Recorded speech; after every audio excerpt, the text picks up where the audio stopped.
Bar itu berbau campuran asap rokok, kayu tua, dan alkohol yang tumpah di masa lalu. Lampu gantung bergoyang pelan, memantulkan cahaya kuning yang jatuh tak rata di meja-meja bulat.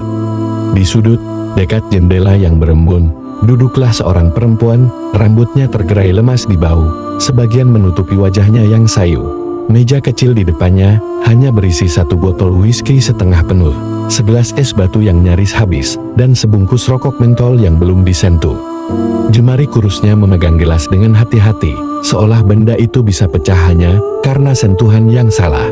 Gaun hitam yang ia kenakan mengikuti lekuk tubuhnya, tanpa niat menggoda, lebih seperti pakaian yang dipilih untuk bersembunyi dari dunia. Matanya tak pernah benar-benar fokus, kadang menatap keluar jendela, kadang menatap kosong ke dasar gelas. Bartender memperhatikannya dari jauh, memoles gelas sambil bertanya-tanya siapa perempuan itu, dan mengapa ia tampak begitu sendirian di tengah riuh musik jazz pelan. Dua pria sempat mencoba mendekat. Yang pertama tersenyum sopan, yang kedua mencoba bercanda. Keduanya ditolak dengan kalimat yang sama, "Aku sedang menunggu." Tak ada yang tahu siapa yang ia tunggu. Yang jelas, sejak jam 8 malam hingga hampir tengah malam, ia tidak bergeser dari tempatnya. Es batu di gelasnya sudah menjadi air, tapi ia tidak mengganti minumannya. Whisky tetap ia teguk perlahan, seperti sedang menghitung waktu dengan setiap tetes yang masuk ke tenggorokan. Di luar, hujan tipis mulai turun, membuat lampu jalan terlihat seperti bintang yang meleleh di aspal. Setiap kali pintu bar terbuka, matanya bergerak cepat, berharap wajah yang ia tunggu muncul.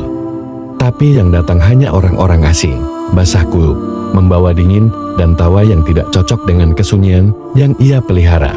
Sesekali ia merogoh tas kecilnya, mengeluarkan ponsel, menatap layar kosong tanpa pesan baru.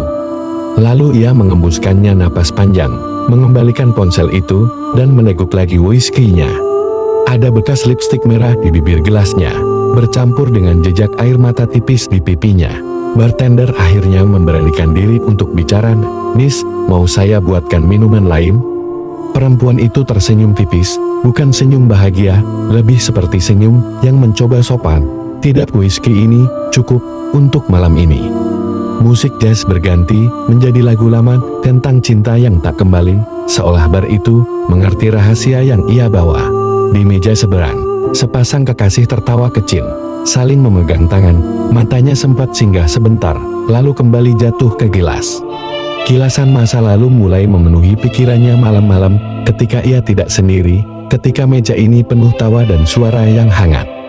Dia ingat, dulu ada seorang pria duduk di depannya, mereka berbagi botol whisky yang sama, bercanda soal masa depan, berjanji akan selalu datang ke tempat ini. Tapi janji itu pecah bersama satu kabar buruk, kecelakaan di jalan tol, malam hujan, siren yang memekakkan telinga. Sejak malam itu, meja ini hanya punya satu kursi yang terisi. Dia datang bukan untuk melupakan, tapi untuk mengingat, agar wajah itu tidak pudar dari ingatannya, agar suaranya tetap hidup di antara dinding gelas dan musik bar. Whisky menjadi satu-satunya cara ia bisa berbicara dengan masa lalu tanpa terlihat gila di mata orang lain. Di luar, hujan semakin deras. Suara gemericik bercampur dengan ketukan jari di meja, seperti detik jam yang terus memaksa malam bergerak. Ketika botolnya akhirnya kosong, ia tersenyum kecil, senyum yang hanya ia pahami sendiri. Lalu ia berdiri, meninggalkan meja, tapi tidak meninggalkan kenangan. Besok, mungkin ia akan kembali lagi ke meja whisky itu, untuk menunggu sesuatu yang sudah pasti takkan datang. Angin malam menyambutnya di luar, dingin menembus kulit meski ia mencoba merapatkan jaket tipis yang ia bawa. Lampu-lampu jalan memantulkan cahaya di genangan air, seperti serpihan bintang yang jatuh di aspal. Ia melangkah perlahan, tak terburu-buru, seolah setiap langkah adalah bagian dari ritual perpisahan. Hujan masih mengguyur, tapi ia membiarkan tetes-tetes itu membasahi rambut dan wajahnya. Langkahnya semakin menjauh, suara hujan menjadi musik latar yang menyelimuti pikirannya. Jalanan sepi, hanya suara air yang memecah keheningan malam. Di kejauhan, lampu neon dari toko yang hampir tutup memantulkan cahaya samar. Ia berjalan, melewatinya tanpa henti, membawa pulang kesepian yang sama yang tadi ia tinggalkan di meja whisky. Tak ada yang tahu isi kepalanya, tak ada yang berani menebak arah langkahnya setelah ini. Malam telah selesai, Tapi rahasia perempuan di meja whisky akan terus hidup di kepala mereka yang sempat melihatnya.